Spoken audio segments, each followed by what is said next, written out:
ಖಾನಾವಳಿ ಆರೋಗ್ಯಪೂರ್ಣ ಅಡುಗೆ ಕಾರ್ಯಕ್ರಮಕ್ಕೆ ತಮಗೆಲ್ಲರಿಗೂ ಸ್ವಾಗತ ಸುಸ್ವಾಗತ. ನಮ್ಮ ಇಂದಿನ ಖಾನಾವಳಿ ಕಾರ್ಯಕ್ರಮಕ್ಕೆ ಚಂದ್ರಕಲಾ ಹೊಸಮೋಟ್ ಅವರು ಬಂದಿದ್ದಾರೆ. ಅವರನ್ನ ನಮ್ಮ ಕಾರ್ಯಕ್ರಮಕ್ಕೆ ಸ್ವಾಗತಿಸೋಣ. ಅಮ್ಮ, ನಮ್ಮ ಕಾರ್ಯಕ್ರಮಕ್ಕೆ ಸ್ವಾಗತ. ಶರಣಾರ್ಥಿ. ಎಲ್ಲಿಂದ ಬಂದಿದ್ದೀರಾ ಚಂದ್ರಕಲಾ ಅವರೇ? ನಾನು ಬೆಂಗಳೂರಿನ ವಿಜಯನಗರದ ಬಡಾವಣೆಯಿಂದ ಬಂದಿದ್ದೇನೆ. ಬೆಂಗಳೂರಿನ ವಿಜಯನಗರ ಬಡಾವಣೆ. ಓಕೆ, ನಿಮ್ಮ ಕನ್ನಡ ತುಂಬಾ ಚೆನ್ನಾಗಿ ಮಾತಾಡಿದ್ವಿ. ಬಡಾವಣೆಯಿಂದ ಬಂದಿದೆ. ವಂದನೆಗಳು. ಓಕೆ, ಸೊ ಇವತ್ತು ಖಾನಾವಳಿಯಲ್ಲಿ ಏನು ಅಡುಗೆ ಮಾಡ್ತಾ ಇದ್ದೀರಾ? ಇವತ್ತು ನುಚ್ಚಿನ ಉಂಡೆ, ಅದರ ಜೊತೆಗೆ ನೆಂಚ್ಕೊಳ್ಳಿಕ್ಕೆ ಚಟ್ನಿ, ಹುರುಳಿಕಾಳು ಚಟ್ನಿ ಮಾಡ್ತಾ ಇದ್ದೇನೆ. ಹೌದಾ? ಹಾಗಾದ್ರೆ ಫಸ್ಟಿಗೆ ಯಾವ್ದು ಮಾಡ್ತೀರಾ? ಫಸ್ಟ್ ಹುರುಳಿಕಾಳು ಚಟ್ನಿ ಮಾಡ್ತೀನಿ. ಹುರುಳಿಕಾಳು ಚಟ್ನಿ. ಓಕೆ, ನುಚ್ಚಿನ ಉಂಡೆ ಜೊತೆ ತಿನ್ನೋದಕ್ಕೆ? ಹುರುಳಿಕಾಳು ಚಟ್ನಿ. ಓಕೆ, ಸರಿ. ಹಾಗಾದ್ರೆ ಏನೆಲ್ಲ ಸಾಮಗ್ರಿಗಳು ಬೇಕು ಅದಕ್ಕೆ? ಅದಕ್ಕೆ ಹುರುಳಿಕಾಳು, ಹುಣಸೆ ಹಣ್ಣು, ಮೆಣಸಿನಕಾಯಿ, ತೆಂಗಿನಕಾಯಿ, ಕರಿಬೇವು. ಓಕೆ, ಇಷ್ಟೇ. ಸಾಸಿವೆ ಬೇಡವಾ? ಸಾಸಿವೆ ಒಗ್ಗರಣೆಗೆ ಬೇಕು. ಒಗ್ಗರಣೆ ಹಾಕ್ತೀವಲ್ಲ. ಮತ್ತೆ ರುಚಿಗೆ ತಕ್ಕಷ್ಟು ಉಪ್ಪು. ರುಚಿಗೆ ತಕ್ಕಷ್ಟು. ಓಕೆ, ತುಂಬಾ ಕಡಿಮೆ ಸಾಮಗ್ರಿ ಅಲ್ವಾ? ಓಕೆ, ಸೊ ಶುರು ಮಾಡೋಣ ಅಲ್ಲ? ಏನ್ ಬೇಕು ಫಸ್ಟಿಗೆ ನಿಮ್ಗೆ? ಫಸ್ಟಿಗೆ ಒಂದು ಬಾಂಡ್ಲಿ ಕೊಡಿ. ಅಂದ್ರೆ ಹುರುಳಿಕಾಳು ಹುರ್ಕೋಬೇಕಾಗತ್ತೆ. ಹೌದಾ? ಓಕೆ, ಬಾಂಡ್ಲಿ ಕೊಡಿ. ಒಲೆ ಹಚ್ಕೊಂತೀರಮ್ಮ?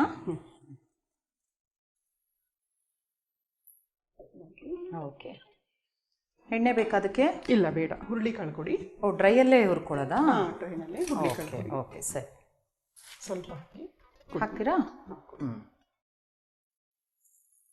ಈಗ ನಾವು ಎಷ್ಟೊಂದು ಬೇರೆ ಬೇರೆ ಚಟ್ನಿಗಳನ್ನ ಕೇಳಿದ್ದೀನಿ. ಹುರುಳಿಕಾಳು ಚಟ್ನಿ ಸ್ವಲ್ಪ ನನ್ಗೇನೋ ವಿಶೇಷ ವಿಭಿನ್ನ ಅನ್ನಿಸ್ತಾ ಇದೆ. ಯಾತಕ್ಕೆ ಅಂದ್ರೆ ಇದು ಹುರುಗಡ್ಲೆ ಅಂದ್ರೆ ವಾಯು ಇರುತ್ತೆ, ಇದು ತುಂಬಾ ಪ್ರೋಟೀನು ಅಲ್ಲ ಹುರುಳಿಕಾಳಿಗೆ. ಹೌದು, ಹುರುಳಿಕಾಳು ತುಂಬಾ ಒಳ್ಳೇದು ಅಂತ. ಒಳ್ಳೆಯದು, ಆರೋಗ್ಯಕ್ಕೆ ಒಳ್ಳೆಯದು. ಮಕ್ಕಳು ಕಾಳು ಅಂತಂದ್ರೆ ತಿನ್ನಲ್ಲ, ಹುಸ್ಲಿ ಎಲ್ಲ ಮಾಡಿದ್ರೆ ಇದನ್ನ ಹುರುಳಿಕಾಳು ಚಟ್ನಿ ಮಾಡಿ ಕೊಟ್ರೆ ಅವರು ಸೇವಿಸ್ತಾರೆ, ಇಷ್ಟಪಟ್ಟು ತಿಂತಾರೆ. ಇದು ಚೆನ್ನಾಗಿ ಹುರ್ಕೋಬೇಕು. ಮತ್ತೆ ಮನೇಲಿ ಯಾರೆಲ್ಲ ಇದ್ದಾರೆ ಚಂದ್ರಕಲಾ ಅವರೇ? ಮನೆಯಲ್ಲಿ ನಾನು, ನಮ್ಮ ಮನೆಯವರು, ಒಬ್ಳು ಮಗಳು. ಹೌದಾ? ಎಷ್ಟು ದೊಡ್ಡವಳು ಮಗಳು? ಮಗಳು ಕಂಪ್ಯೂಟರ್ ಸೈನ್ಸ್ ಓದ್ತಾ ಇದ್ದಾಳೆ, ಇಂಜಿನಿಯರಿಂಗ್ ಓದ್ತಾ ಇದ್ದಾಳೆ. ಇಲ್ಲೇ ಬೆಂಗಳೂರಲ್ಲೇ? ಬೆಂಗಳೂರಲ್ಲೇ. ಮನೆಯವರು ಸಿವಿಲ್ ಇಂಜಿನಿಯರ್. ಹೌದಾ? ಮತ್ತೆ ಅಮ್ಮ. ಓಕೆ ಓಕೆ, ಅಡುಗೆ ಎಲ್ಲ ಹೇಳ್ಕೊಟ್ಟಿರೋದು ಅಮ್ಮನೇ. ಎಲ್ಲ ಅಮ್ಮನೇನಾ? ಅಮ್ಮನ ಕೈ ರುಚಿ. ಅವರಷ್ಟು ಚೆನ್ನಾಗಿ ಮಾಡಕ್ ಬರ್ದೇ ಇರ್ಬೋದು. ಅದು ಯಾವಾಗ್ಲೂ ಅವ್ರವ್ರ ಅಮ್ಮ ಮಾಡಿದ ಅವ್ರಿಗೆ ತುಂಬಾ ಇಷ್ಟನೇ ಇರುತ್ತೆ. ಖಂಡಿತ ಚೆನ್ನಾಗಿ ಮಾಡ್ತಾ ಇರ್ತಾರೆ, ಬಟ್ ಯಾವಾಗ್ಲೂ ಅಮ್ಮನಿಗೊಂದು ಕ್ರೆಡಿಟ್. ಇದು ಕೊಡಿ. ಸಾಕಾ? ಮಿಕ್ಸಿಗೆ ಹಾಕೊಳ್ಳೋದಾ? ಹುರಿದ ಮೇಲೆ ಕೊಡಿ.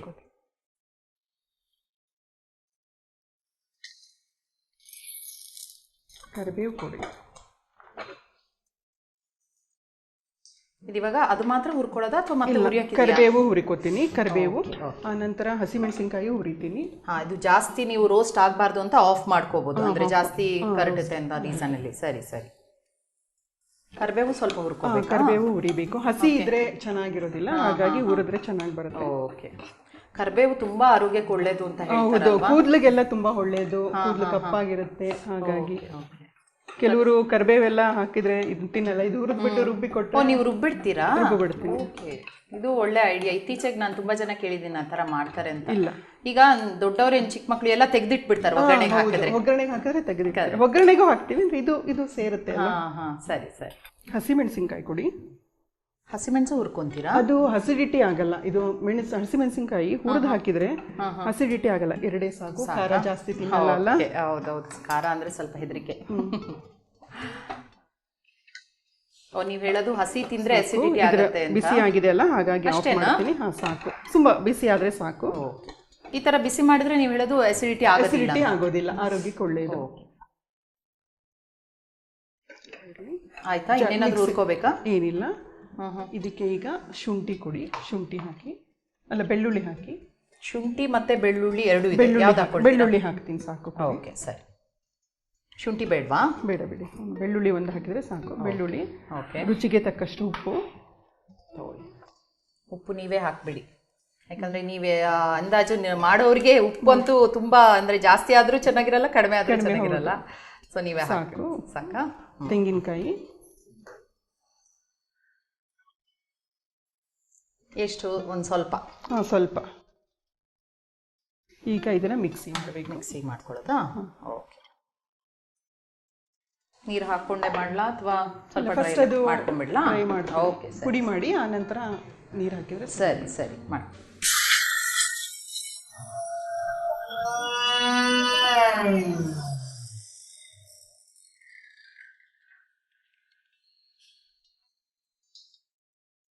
ನೋಡಿ ಸಾಕಾ ಇದು ಮಾಡಿರೋದು? ಸಾಕದು. ಅದನ್ನ ಒಗ್ಗರಣೆಗೆ ಹಾಕೋಣ. ಈಗ ಅದಕ್ಕೆ ಬೌಲ್ ಬಗ್ಗಿಸ್ಕೊಂಡ್ಬಿಡೋಣ. ಓಕೆ ಓಕೆ ಸರಿ. ಒಗ್ಗರಣೆಗೆ ಎಣ್ಣೆ ಹಾಕೊಳ್ತೀರಾ? ಎಣ್ಣೆ ಕೊಡಿ. ಓಕೆ. ಹುರುಳಿಕಾಳು ಹುರಿದಿದ್ದೀರಲ್ಲ, ಘಮ್ ಅಂತ ಓಪನ್ ಮಾಡಿದ ತಕ್ಷಣ ಒಳ್ಳೆ ಪರಿಮಳ ಬಂತು. ಇಲ್ಲ, ಅದು ಆರೋಗ್ಯಕ್ಕೆ ತುಂಬಾನೇ ಒಳ್ಳೆಯದು. ಮತ್ತೆ ಅದು ಫ್ರೈ ಮಾಡಿದ್ಮೇಲೆ ಅದು ರುಬ್ಬಿದ್ರಲ್ಲ, ತುಂಬಾ ಪರಿಮಳ ಚೆನ್ನಾಗಿ ಬರ್ತಾ ಇದೆ. ಎಣ್ಣೆ ಹಾಕೊಳ್ಳೋಣ. ಓಕೆ, ಹಾಕೊಳ್ಳಿ. ಸ್ವಲ್ಪನೇ ಸಾಕು, ಜಾಸ್ತಿ ಆಯಿಲ್ ಉಪಯೋಗಿಸೋದು ಬೇಡ ಅಂತ ಹೇಳಿ. ಓಕೆ. ಸಾಸಿವೆ ಕೊಡಿ. ಈಗ ಒಗ್ಗರಣೆಗೆ ಎಷ್ಟು ಬೇಕೋ ಅಷ್ಟು ಅಲ್ವಾ? ಓಕೆ ಸರಿ. ಒಗ್ಗರಣೆಗೆ ಕರಿಬೇವು ಕೊಡಿ. ಸಾಸಿವೆ ಒಗ್ಗರಣೆ ಮಾತ್ರನಾ? ಮತ್ತೆ ಸಾಸಿವೆ ಮತ್ತೆ ಕರಿಬೇವು ಅಷ್ಟೇ ಹಾಕೋದು. ಓಕೆ ಸರಿ. ಅದು ಚೆನ್ನಾಗಿ ಇದಾಗಬೇಕು, ಬಾಯ್ಲ್ ಆಗಿ ಒಗ್ಗರಣೆ. Okay okay. ಸಾಸಿವೆ ಚಟ್ಪಟ್ ಅಂತ ಆಗ್ಬೇಕಲ್ಲ, ಆವಾಗ ಕರೆಕ್ಟ್. ಅಂತಂದ್ರೆ ಅದು ಹಸಿ ಹಸಿ ಇರುತ್ತೆ. ಹೌದು ಹೌದು ಹೌದು, ಕರೆಕ್ಟ್. ಅರ್ಜೆಂಟ್ ಮಾಡೋದಕ್ಕೆ ಆಗೋದಿಲ್ಲ ಅದೆಲ್ಲ. ಇದನ್ನ ಬೌಲಲ್ಲಿ ತಗೊಂಡು ಹಾಕ್ಬಿಡ್ತೀನಿ. ನೋಡಿ ಈ ತರ. ಈಗ ಕರಿಬೇವು ಒಗ್ಗರಣೆ ಕೊಡ್ತೀನಿ. ಸರಿ. ಚಟ್ನಿ ಕೊಡಿ. ಚಟ್ನಿ ಕೊಡಿ. ಆಫ್ ಮಾಡ್ಕೊಳ್ಳಿ. ಮಾಡಿದ್ರಾ? ಮಾಡಿದ್ದೀನಿ. ಓಕೆ. ಸೊ ಒಂದ್ಸತಿ ಒಗ್ಗರಣೆ ಹಾಕ್ಬಿಟ್ರೆ ಚಟ್ನಿ ಆಗೋಯ್ತು. ಚಟ್ನಿ ಆಯ್ತು. ಅದು ಒಗ್ಗರಣೆ ಕೊಟ್ಟ ನಂತರ ಅದು ಟೇಸ್ಟ್ ಇನ್ನು ಸ್ವಲ್ಪ ಚೆನ್ನಾಗಿರುತ್ತೆ. ಎಲ್ಲ ಚಟ್ನಿಗಳಿಗೆ ಮಾಡೋಣ.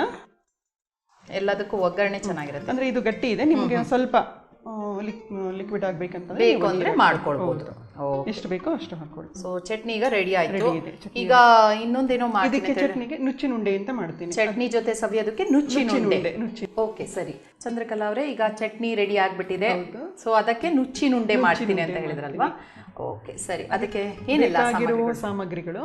ಎಲ್ಲ 4 ತರ ಬೇಳೆ, ಅಂದ್ರೆ ಕಡಲೆ ಬೇಳೆ, ಉದ್ದಿನ ಬೇಳೆ, ಹೆಸರು ಬೇಳೆ, ತೊಗರಿಬೇಳೆ 4 ಸಮ ಪ್ರಮಾಣದಲ್ಲಿ ಹಾಕಬೇಕು.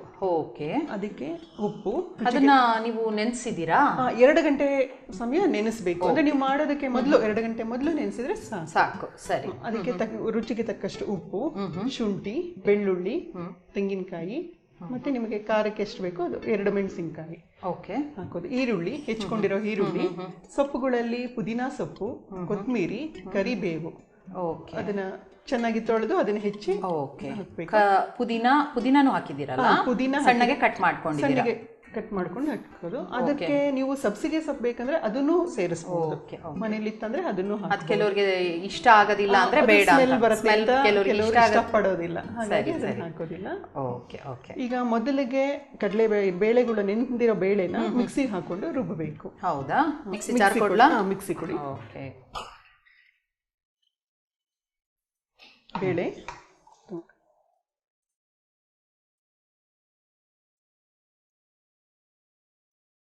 ಸ್ಪೂನ್ ಚಿಕ್ಕದ್ ಕೊಡ್ಲಾ? ಓಕೆ ಸರಿ. ಅದನ್ನ ಇವಾಗ ಹೇಗೆ ಪೇಸ್ಟ್ ತರ ಆಗ್ಬೇಕಾ ಅಥವಾ ಸ್ವಲ್ಪ ತರಿ ಇರಬೇಕು? ತರಿ ಇರಬೇಕು, ನುಣ್ಣಗೆ ಬೇಡ. ಸರಿ ಸರಿ. ಇದಕ್ಕೆ ಮೆಣಸಿನ್ಕಾಯಿ ಕೊಡಿ. ಓಕೆ. ತುಂಬಾ ಖಾರನೂ ಬೇಡ, 2 ಮೆಣಸಿನ್ಕಾಯಿ ಹಾಕ್ತೀನಿ. ಮತ್ತೆ ಇದು ತೆಂಗಿನಕಾಯಿ. ಓಕೆ. ತೆಂಗಿನಕಾಯಿ ಸ್ವಲ್ಪ ರುಚಿಗೆ ಅಲ್ವಾ? ಹೌದು, ರುಚಿಗೆ. ಸರಿ. ತೆಂಗಿನಕಾಯಿ, ಬೆಳ್ಳುಳ್ಳಿ ಕೊಡಿ. ಬೆಳ್ಳುಳ್ಳಿ ಒಂದು 4 ಹಾಕ್ತೀನಿ. ಸರಿ. ಮತ್ತೆ ಶುಂಠಿ ಸಣ್ಣ ಪೀಸ್. ಸಣ್ಣದು ಶುಂಠಿ. ಸರಿ ಆಯ್ತಾ? ಈಗ ಇದನ್ನ ಮಿಕ್ಸಿ ಮಾಡಿ ರುಚಿಗೆ ತಕ್ಕಷ್ಟು ಉಪ್ಪು ಹಾಕ್ತೀನಿ. ತಗೊಳ್ಳಿ ಸ್ವಲ್ಪ ಉಪ್ಪು. ಈಗಲೇ ಮಿಕ್ಸಿ ಮಾಡುವಾಗ ಮಾಡಿದ್ರೆ ನಿಮ್ಗೆ ಅದು ಮಿಕ್ಸ್ ಆಗುತ್ತೆ ಅಂತ ಹೇಳಿ. ಸರಿ ಸರಿ. ಈಗ ಇದನ್ನ ಮಿಕ್ಸಿ ಮಾಡಿ. ಓಕೆ. ಸ್ವಲ್ಪ ಡ್ರೈ ಆಗೇ ಇರ್ಬೇಕಲ್ವಾ? ಒಂಥರ ಡ್ರೈ. ನೀರು ಮಿಕ್ಸ್ ಮಾಡಬಾರ್ದು ಅದಕ್ಕೆ. ಬೇಡವಾ ನೀರು? ಓಕೆ ಸರಿ ಸರಿ.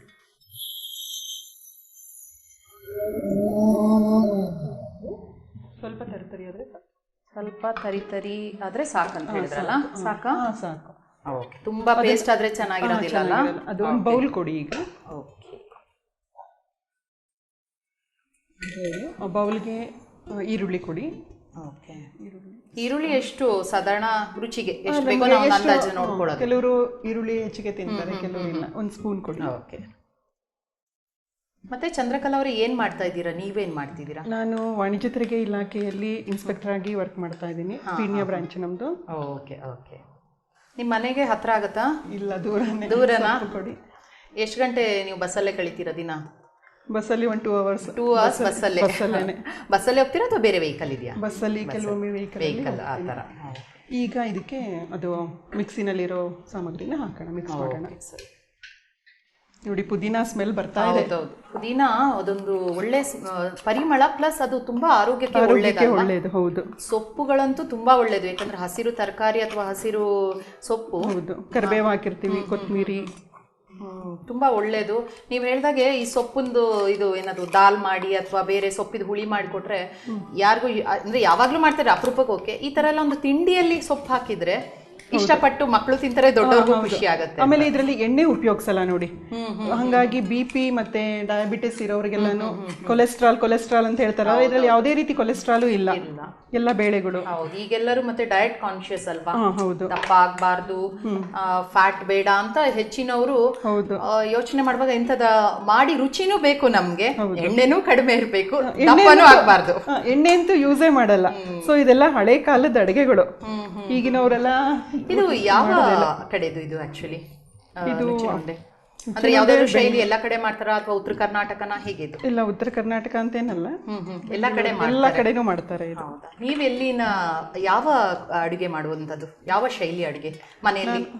ನಾನು ಬೆಂಗಳೂರಿನವಳು, ನಮ್ಮ ಮನೆಯವರು ಬಂದು ಉತ್ತರ ಕರ್ನಾಟಕದವರು. ಸೊ ನೀವು ಉತ್ತರ ಕರ್ನಾಟಕನೂ ಮಾಡ್ತೀರಾ? ಉತ್ತರ ಕರ್ನಾಟಕದ ಜೋಳದ ರೊಟ್ಟಿ, ಬದನೆಕಾಯಿ. ಮನೆಯವ್ರಿಗೋಸ್ಕರ ಉತ್ತರ ಕರ್ನಾಟಕ ಕಲ್ತಿದ್ದೀರಾ? ಕಲ್ತಿದ್ದೀನಿ, ಮದುವೆ ಆದ್ಮೇಲೆ. ಜೋಳದ ರೊಟ್ಟಿ ಎಲ್ಲ ಮಾಡ್ತೀರಾ? ಜೋಳದ ರೊಟ್ಟಿ ಅದೆಲ್ಲ ಚೆನ್ನಾಗಿ ತಟ್ಟಕ್ ಬರುತ್ತಾ? ಸ್ವಲ್ಪ ಮಾಡಿಲ್ಲ ಅಂತಂದ್ರು ಸ್ವಲ್ಪ ಮಟ್ಟಿಗೆ ತಿನ್ನೋ ಹಂಗಿರುತ್ತೆ. ಹೌದಾ? ಈಗ ಇದನ್ನ ಹಬೆನಲ್ಲಿ ಬೇಯಿಸ್ಬೇಕು. ಸೊ ಇಡ್ಲಿ ಸ್ಟ್ಯಾಂಡ್ ಅಲ್ಲಿ ಪ್ಲೇಟ್ಗೆ ಹಾಕೊಂಡ್ಬಿಡ್ತೀರಾ? ಅಂದ್ರೆ ಎಣ್ಣೆ ಹಚ್ಚಿಬಿಟ್ಟು ಎಣ್ಣೆ ಹಚ್ಬಿಡಿ, ಅದಕ್ಕೆ ಎಣ್ಣೆ ಹಚ್ಚಲ್ಲ, ಅದಕ್ಕೆ ಹಾಕ್ತೀವಿ. ಸ್ವಲ್ಪ ಎಣ್ಣೆ ಹಚ್ತೀನಿ. ಸ್ವಲ್ಪ ಎಣ್ಣೆ ಹಚ್ಚಿದ್ರೆ ನೀವು ಹೇಳೋದು ಅದು ಚೆನ್ನಾಗಿ ತೆಗಿಯೋದಕ್ಕೆ ಬರುತ್ತೆ? ತೆಗಿಯೋದಕ್ಕೆ. ಸರಿ. ಮತ್ತೆ ನೀವೀಗ ಒಂಥರ ಬಿಸಿ ಅಂದ್ರೆ ಆಫೀಸಿಗೆ ಹೋಗೋದು ಹೇಗೆ 7 days ಇರುತ್ತಾ 6 days? ಅಂದ್ರೆ ನಮಗೆ 7 days. ಪ್ರತಿದಿನ ಹೋಗ್ಬೇಕು? 6 days, ಸಾರಿ, 6 days. Sundays state government? State government. ಅಂದ್ರೆ 6 ದಿನ ಅಲ್ವಾ? 6 ದಿನ. ಸಂಡೇ ಒಂದು ಫ್ರೀ ಇರ್ತೀರಾ. ಹೇಗೆ ಅಡಿಗೆ ಮಾಡೋದ್ರ ಬಗ್ಗೆ ಆಸಕ್ತಿ ಇದೆಯಾ? ನೀವೇ ಮಾಡೋದಾ ಮನೆಯಲ್ಲಿ ಅಡಿಗೆ? ನೀವೇ ಮಾಡ್ತೀರಾ? ಮನೆಯಲ್ಲಿ ಅದು ನಮ್ಗೆ ಅನಿವಾರ್ಯ ಅಲ್ವಾ, ಮನೆಗೆ ಎಷ್ಟು ದಿನ ಅಂತ ಹೋಟ್ಲ್ ಊಟ ಮಾಡ್ಲಿಕ್ಕೆ ಆಗಲ್ಲ. ಮನೆ ಫುಡ್ ಯಾವತ್ತೂ ತುಂಬಾನೇ ಆರೋಗ್ಯಕರವಾಗಿದ್ದು ಅಂದ್ರೆ ಮನೆ ಊಟನೇ, ಹಾಗಾಗಿ ಕಲೀಲೇಬೇಕು. ಮನೆಯಲ್ಲಿ ನಾವು ಅಡಿಗೆ ಎಷ್ಟು ಚೆನ್ನಾಗಿ ಮಾಡ್ತೀವಿ ಅಷ್ಟೇ ಆರೋಗ್ಯವಾಗಿರ್ತೀವಿ ಅಂತಾನು ಒಂದು ಕರೆಕ್ಟ್. ಅದು ಕೊಡಿ, ಹಾಕೊಂಡ್ಬಿಡ್ತೀರಾ? ಸೊ ಹಾಗಾಗಿ ನೀವು ಮ್ಯಾನೇಜ್ ಮಾಡ್ತೀರಾ ಅಡಿಗೆ ಮಾಡೋದು, ಆಫೀಸಿಗೆ ಹೋಗೋದು ಆಗತ್ತೆ? ಇಂಟ್ರೆಸ್ಟ್ ಇದೆ ನಿಮ್ಗೆ, ಆಸಕ್ತಿ? ಅಂದ್ರೆ ನಾನು ಕೇಳೋದು ಹೊಸ ಅಡಿಗೆ ಮಾಡೋದಕ್ಕೆ ಅಂತದೆಲ್ಲ ಮಾಡ್ತೀರಾ ಮನೆಯಲ್ಲಿ? ಹೌದಾ? ಖಾನಾವಳಿಯಲ್ಲೇ ನೋಡಿದೀರಾ? ಖಾನಾವಳಿ ಪ್ರೋಗ್ರಾಮ್ನ ಅಮ್ಮ ಅಂತೂ ಬಿಡಿಂದ ಬಸವ ಚಾನೆಲ್ನ ತುಂಬಾ ನೋಡ್ತಾರೆ. ಪ್ರೋಗ್ರಾಮ್ಸ್ ಎಲ್ಲ ತುಂಬಾ ಚೆನ್ನಾಗಿ ಬರುತ್ತೆ ಅಂತ, ವಚನಗಳು ಮತ್ತೆ ಖಾನಾವಳಿ ಎಲ್ಲ ಚೆನ್ನಾಗಿ ಬರುತ್ತೆ ಅಂತ ಹೇಳಿ ನೋಡಿ, ಈ ತರ ವಡೆ ತರ ತಟ್ಟಿ ಮಾಡ್ಬೇಕು, ಇಡಬೇಕು. ಸರಿ. ಈ ಬೇಳೆ ವಡೆ ಎಲ್ಲ ಮಾಡ್ತೀವಲ್ಲ ಆ ತರ ಮಾಡಬೇಕು. ಸೊ ಅಮ್ಮ ಖಾನಾವಳಿ ಎಲ್ಲ ನೋಡ್ಬಿಟ್ಟು ಹೇಳಿದಾರ ರೆಸಿಪಿ ಎಲ್ಲ? ಅಥವಾ ಅಮ್ಮ ಖಾನಾವಳಿ ತಪ್ಪದಿರಾ ನೋಡ್ತಾರೆ, ಅದರಲ್ಲಿ ಹೊಸ ಅಡಿಗೆಗಳು ಎಲ್ಲ ಚೆನ್ನಾಗಿ ತೋರಿಸ್ತಾರೆ, ಚೆನ್ನಾಗಿ ಬರುತ್ತೆ. ಏನಂದ್ರು ಅಮ್ಮ ಇವತ್ತು ನೀವೇ ಖಾನಾವಳಿಯಲ್ಲಿ ಬಂದಿದ್ದೀರಾ? ಅಮ್ಮಂಗೆ ಭಾರಿ ಖುಷಿ ಆಯ್ತು ನಾನು ಹೋಗ್ತಾ ಇರೋದು ಖಾನಾವಳಿಗೆ, ಯಾಕೆಂದ್ರೆ ಅವರ ಫೇವ್ರೆಟ್ ಚಾನೆಲ್ ಬಸವ ಚಾನೆಲ್. ಇವತ್ತು ಮಗಳು ಬರ್ತಾ ಇದ್ದಾಳೆ ಅಂದ್ರೆ ಕಾಯ್ತಾ ಕೂತಿರ್ತಾರೆ 1 ಗಂಟೆಯಿಂದನೇ, ಎಷ್ಟು ಗಂಟೆಗೆ ಬರ್ತೀನಿ ಅಂತ ಹೇಳಿ. ಓಕೆ. ಅಡಿಗೆ ಎಲ್ಲ ಅಮ್ಮನೇ ಹೇಳ್ಕೊಟ್ಟಿದಾರ? ಅಮ್ಮ ಹೇಳ್ಕೊಟ್ಟಿದ್ದಾರೆ ಅಡಿಗೆ ಎಲ್ಲ. ಹೌದಾ? ಓಕೆ. ಈಗ ನುಚ್ಚಿನುಂಡೆಗೆ ಅದು ಮಾಡಿ ಮತ್ತೆ ಬೇಯಿಸೋದು ಅಷ್ಟೇ ಅಲ್ವಾ? ಹಬೆನಲ್ಲಿ ಬೇಯಿಸ್ಬೇಕು ಇದನ್ನ. ನೀವು ಚಟ್ನಿ ಮಾಡಿಲ್ಲ ಅಂತಂದ್ರೂ ಸಹ ನೀವು ಸಾಸ್ ಹಾಕೊಂಡಾದ್ರೂ ತಿನ್ಬಹುದು, ಇಲ್ಲ ಚಟ್ನಿ ಪುಡಿ ಹಾಕ್ಬೋದು. ಇದ್ರಲ್ಲೇ ಎಲ್ಲ ಇರೋದ್ರಿಂದ ಕೆಲವು ಮಕ್ಕಳು ಹಾಗೆ ತಿಂತಾರೆ ಮಕ್ಕಳಿಗೆ. ಓಕೆ. ಸೊ ಈಗ ಹಾಕೊಂಡಿದೀವಲ್ಲ, ಇದೆಲ್ಲ ರೆಡಿ ಇದೆ. ಈ ತರ ಹೊಡೆ ತರ ಇದ್ ಮಾಡಿದ್ರೆ ಈಗ ಇದನ್ನ ಹಬೆನಲ್ಲಿ ಬೇಯಿಸ್ಬೇಕು. ಸೊ ಅದು ಕುಕ್ಕರ್. ಸರಿ, ಕುಕ್ಕರಲ್ಲಿ ನೀರು ರೆಡಿ ಇದೆ. ಒಲೆ ಹಚ್ಕೊಂಡ್ಬಿಡ್ತೀರಾ? ಇಟ್ಕೋತೀರಾ ಇದು?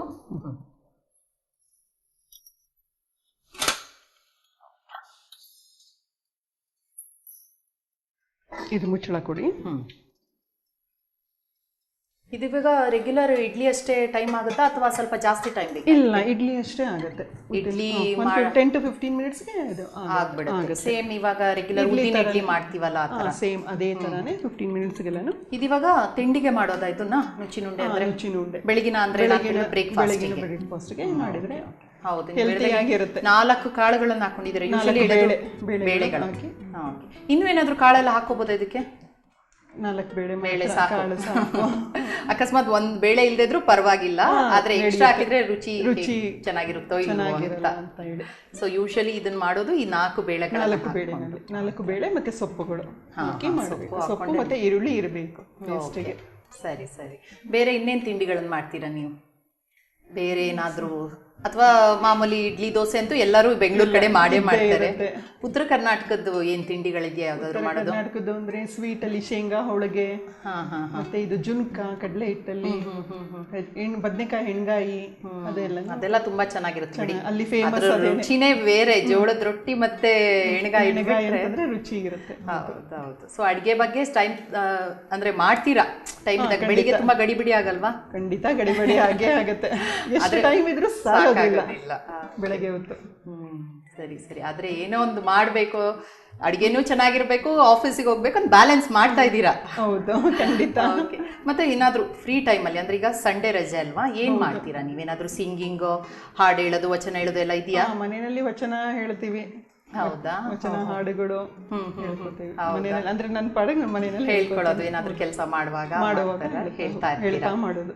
ಹಾಗಾದ್ರೆ ನಮಗೋಸ್ಕರ ಒಂದು ವಚನ ಹೇಳ್ತೀರಮ್ಮ? ಖಂಡಿತ. ವಚನದಲ್ಲಿ ನಿಮ್ಮ ನಾಮಾಮೃತವು ತುಂಬಿ, ನಯನದಲ್ಲಿ ನಿಮ್ಮ ಮೂರುತಿಯು ತುಂಬಿ, ಕಿವಿಯಲ್ಲಿ ನಿಮ್ಮ ಕೀರುತಿಯು ತುಂಬಿ, ಮನದಲ್ಲಿ ನಿಮ್ಮ ನೆನಹು ತುಂಬಿ, ಕೂಡಲ ಸಂಗಮ ದೇವ ನಿನ್ನ ಚರಣ ಕಮಲದೊಳಗಾನು ತುಂಬಿ.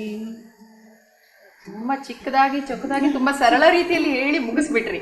ವಚನಗಳಂದ್ರೆ ಇಷ್ಟ. ಆಕ್ಚುಲಿ ಇಷ್ಟನಾ? ಹೇಳ್ತಾ ಇರ್ತೀರಾ? ವಚನಗಳು ತುಂಬಾ ಚೆನ್ನಾಗಿ ಹೇಳಿದ್ರಿ. ಅದು ವಚನದ ಅಂದ್ರೆ ಅದ್ರ ಅರ್ಥನ ಎಲ್ಲ ಅರ್ಥೈಸ್ಕೊಳ್ತೀರಾ ಹೇಗೆ? ಖಂಡಿತ. ಆವಾಗಿನ ಕಾಲದಲ್ಲಿ 12ನೇ ಶತಮಾನದಲ್ಲೇನೆ ಬಸವಣ್ಣನವರು ಹೆಣ್ಣಿಗೆ ಸಮಾನತೆ ಅನ್ನೋದನ್ನ ತಂದಿದ್ರು. ಹೌದು ಹೌದು. ಹಾಗಾಗಿ ಇಲ್ಲ, ಅದು ಪ್ರತಿಯೊಬ್ಬ ಒಂದು ಹೆಣ್ಣು ಅದನ್ನ ತಿಳ್ಕೊಳ್ಬೇಕು. ಈಗ ನೋಡಿ, ಇಷ್ಟೆಲ್ಲ ಹೋರಾಟ ಮಾಡಿದ್ರು 50% ರಿಸರ್ವೇಶನ್ ಹೆಣ್ಣಿಗೆ ಇಲ್ಲ. ಆಗಿನ ಶತಮಾನದಲ್ಲೇ ಅವರು ಈಕ್ವಾಲಿಟಿ ಅನ್ನೋದನ್ನ ತಂದಿದ್ರು ಬಸವಣ್ಣನವರು. ಬರೀ ಅಡಿಗೆ ಮನೆ ಒಂದೇ ಮೀಸಲಲ್ಲ, ಮದ್ವೆ ಆದ ತಕ್ಷಣ ಕುತ್ಕೊಳ್ಬಾರ್ದು, ಹೊರಗೆ ಬರ್ಬೇಕು, ಎಲ್ಲಾದ್ರಲ್ಲೂ ನಮ್ಗೆ ಸಮಾನತೆ ಬೇಕು ಅಂತ ತಂದವರು ಬಸವಣ್ಣನವರು. ನಾವು ಕಲೀಲಿಕ್ಕೆ ತುಂಬಾ ಇದೆ. ಅದ್ರ ಜೊತೆಗೆ ಬೇರೆ ಬೇರೆ ಎಷ್ಟೊಂದು ಅರ್ಥ ಇದೆ ನಮ್ಮ ಜೀವನಕ್ಕೆ, ಏನ್ ಬೇಕು, ಒಂದು ಸಂಸ್ಕಾರ ಇದೆ. ಎಲ್ಲ ಅದನ್ನ ಹೇಳ್ತೀರಾ ನೀವು ಮನೇಲಿ ಮಕ್ಕಳಿಗೆಲ್ಲ? ಖಂಡಿತ, ಮಕ್ಕಳಿಗೆಲ್ಲ ಹೇಳ್ತಾಳೆ, ವಚನ ಹೇಳ್ತಾಳೆ. ಅವಳು ಸಣ್ಣವಳಿದ್ದಾಗ ಇದು ಬಸವ ಭವನ ಇತ್ತಲ್ಲ, ಅಲ್ಲಿ ಎಲ್ಲ ವಚನ ಕಾಂಪಿಟೇಷನ್ ನಡೀತಾ ಇತ್ತು. ಅಲ್ಲಿ ಹೋಗಿ ಕಾಂಪಿಟೇಷನ್ ಅಲ್ಲಿ ಗೆದ್ದು ಪ್ರೈಸ್ ತಗೊಂಡು ಬಂದಿದ್ದಾಳೆ. ವಚನದಲ್ಲಿ ಡ್ರಾಯಿಂಗ್ ಕಾಂಪಿಟೇಷನ್, ವಚನ ಸ್ಪರ್ಧೆ ಕರ್ಕೊಂಡು ಹೋಗ್ತಾ ಇದ್ದೆ ಸಣ್ಣವಳಿದ್ದಾಗ. ಖಂಡಿತ. ಮನೆಯಲ್ಲಿ ನಾವು ಒಂದು ಸಂಸ್ಕಾರ ಬೆಳೆಸಿದ್ರೆ ದೊಡ್ಡವರಾದ್ಮೇಲೆ ಅದನ್ನ ಮುಂದುವರಿಸ್ಕೊಂಡು ಹೋಗ್ತಾರೆ. ಸೊ ನಿಮ್ಗೆ ಹೇಗೆ ಇದ್ರು ನಿಮಗೆ ಗೊತ್ತು, ಹೇಳ್ಕೊಳ್ತೀರಾ? ಖಂಡಿತ. Okay okay. ಒಂದು ಎಷ್ಟೊತ್ತು ಬೇಕಾಗುತ್ತೆ ಇದು ಬೇಯೋದಕ್ಕೆ? ಇದು ಬೇಳೆ ಅಲ್ಲ, ಬೇಳೆ ಬೇಯಬೇಕಲ್ಲ, ಹಾಗಾಗಿ ಇನ್ನೊಂದು 10 ನಿಮಿಷ ಬೇಯಲಿ. 10 ನಿಮಿಷ ಬೇಕಾಗುತ್ತೆ. Okay sir.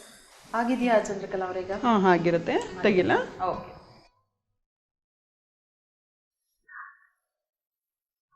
ಚೆನ್ನಾಗಿ ಬೆಂದಾಗೆ ಕಾಣ್ತಾ ಇದೆ ಅಲ್ವಾ? ಈಗ ಆಫ್ ಮಾಡ್ತೀನಿ. ಬೆಂದಿದೆ ನೋಡಿ. ಸ್ವಲ್ಪ ಬಿಸಿ ಇರುತ್ತೆ, ಹಾಗಾಗಿ ಬಟ್ಟೆ ಇಟ್ಕೊಂಡು ಇಳಿಸೋಣ.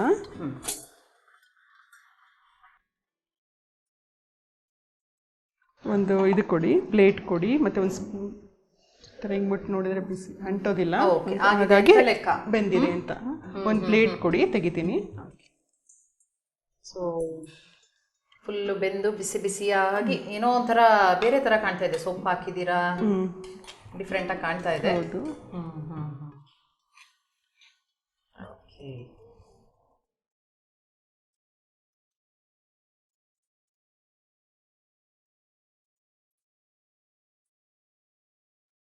ಸಾಕು, 2 ಸಾಕು. ರುಚಿ ನೋಡೋದಕ್ಕೆ ತಾನೇ ನೀವು ಇಡ್ತಾ ಇರೋದು, ಅಷ್ಟೇ ತಿನ್ನೋದಕ್ಕಾಗೋದು. ಯಾಕಂದ್ರೆ ನೀವು ಒಳ್ಳೆ ಏನದು ತಿಕ್ಕಾಗಿ ಮಾಡ್ಬಿಟ್ಟಿದ್ದೀರಾ. ಅದು ಅಷ್ಟೊಂದು ಬೇಳೆಗಳು ಇರೋದ್ರಿಂದ ಮೋಸ್ಟ್ಲಿ ಆ ಬೇರೆ ಇಡ್ಲಿಗೆ 4 ಇಡ್ಲಿ ತಿನ್ನೋದು, ಇದು 2 ಇಡ್ಲಿ. ಖಂಡಿತ. ಚಟ್ನಿ ಕೊಡಿ. ಓಕೆ. ಸೊ ಹುರುಳಿ ಕಾಳಿನ ಚಟ್ನಿ ರೆಡಿ ಮಾಡಿ ಇಟ್ಟಿದ್ದೀರಾ. ಸೊ ಯೂಶಲಿ ಇದೇ ಕಾಂಬಿನೇಷನ್ ಇದಕ್ಕೆ? ಇಲ್ಲ, ಇದಕ್ಕೆ ಪುದೀನ ಚಟ್ನಿ ಮಾಡ್ಬೋದು, ಮತ್ತೆ ಕಾಯಿ ಚಟ್ನಿ ಮಾಡ್ಬೋದು. ಓಕೆ ಓಕೆ, ಬೇರೆ ಯಾವ್ದಾದ್ರೂ ಯಾವ್ದು ಚಟ್ನಿನಾದ್ರೂ ಮಾಡ್ಬೋದು. ನೀವು ಆರೋಗ್ಯದ ದೃಷ್ಟಿಯಿಂದ ಹುರುಳಿಕಾಳು ಒಳ್ಳೇದು ಅನ್ನೋದ್ರಿಂದ ಇದನ್ನು ಮಾಡ್ತಾ ಇರ್ತೀರಾ? ಇದಕ್ಕೆ ಕಾಂಬಿನೇಷನ್ ಮನೇಲಿ ಮಾಡ್ತೀರಾ? ಖಂಡಿತ.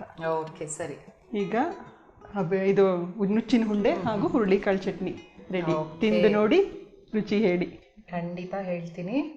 ನಾನು ಹೇಳ್ದಾಗೆ ಯಾವಾಗಲೂ ಇಡ್ಲಿ ಅಂದರೆ ನಮ್ಮ ತಲೆಯಲ್ಲಿ ಬಿಳಿ ಇಡ್ಲಿ, ಉದ್ದಿನ ಇಡ್ಲಿ. ಓಕೆ, ರುಚಿ ನೋಡೋಣ. ಕಲರ್ಫುಲ್ ಆಗಿ ಏನು ಸೊಪ್ಪು ಚೆನ್ನಾಗಿ ಕಾಣ್ತಾ ಇದೆ. ಗಟ್ಟಿ ಏನಾಗಿಲ್ಲ. ನಾನು ಇಷ್ಟೊಂದು ಬೇಳೆ ಹಾಕಿದ್ರೆ ಒಂದು ಸ್ವಲ್ಪ ಗಟ್ಟಿ ಆಗೋದು ಇಲ್ಲ, ಖಂಡಿತ ಸಾಫ್ಟ್ ಆಗುತ್ತೆ.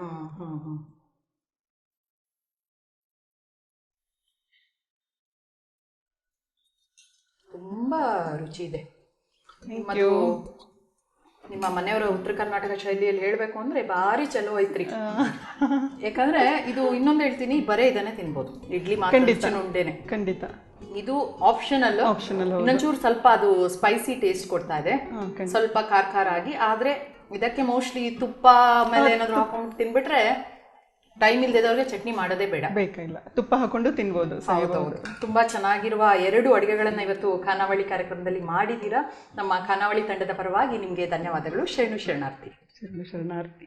ಬಸವ ಚಾನೆಲ್ ಅವರಿಗೂ ನನಗೆ ಈ ಅವಕಾಶ ಕೊಟ್ಟದಕ್ಕೆ ತುಂಬಾ ಧನ್ಯವಾದಗಳು. ನೋಡಿದ್ರಲ್ಲ ವೀಕ್ಷಕರೇ, 2 ಹೊಸ ರುಚಿಗಳನ್ನು ಹೇಗೆ ಮಾಡಿದ್ರು ಅಂತ. ಇದನ್ನು ತಪ್ಪದೆ ನೀವು ಮನೆಯಲ್ಲಿ ಮಾಡಿ ನೋಡಿ. ಇದೇ ರೀತಿ ಮುಂದಿನ ಸಂಚಿಕೆಯಲ್ಲಿ ಮತ್ತೊಂದು ಹೊಸ ರುಚಿಯೊಂದಿಗೆ ನಿಮ್ಮನ್ನು ಭೇಟಿ ಆಗ್ತೀನಿ. ಅಲ್ಲಿವರೆಗೂ ನೋಡ್ತಾ ಇರಿ ಶ್ರೀ ಬಸವ ಟಿವಿ. ಇದು ಸಂಸ್ಕಾರದ ಬೆಳಕು. ಶರಣಾರ್ಥಿ.